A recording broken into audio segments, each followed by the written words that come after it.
1990, my Uncle Ron was in the prime of his life. He started his career, he had the house and the wife and two young boys. And then one day in July, he was rushed to the ER. 2 days later, he died of leukemia.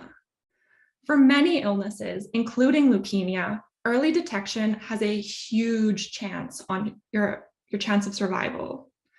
Often there are things that could have been done, but by the time you know the disease is there, it's too late.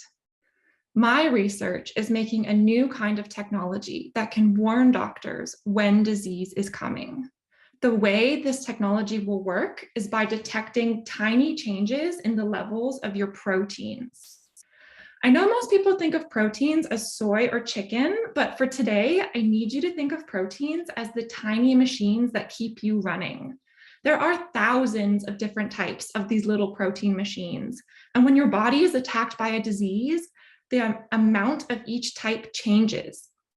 So a person with Alzheimer's might have too many copies of proteins A, B, and C, while a person with leukemia might have too many copies of proteins X and Y. I am making a detector that is sensitive enough to tell when your levels are starting to drift ever so slightly, maybe even months before you develop symptoms. To do this, my detector needs to identify individual proteins so it can count them. I'm starting by copycatting the technology that identifies DNA. That's the left side of my slide. That detector works by threading a string of DNA through a tiny hole. It reads out each rung of the DNA as they pass through the hole one by one. In theory, we could use this same detector to identify proteins, but there's one problem. Protein strings fold up like a tangled ball of yarn, and those can't be threaded through the hole. How I'm fixing this is shown on the right side. I'm working on developing an extra piece, a detangler, that will grab the tail of the folded protein and unravel it before sending it through the detector.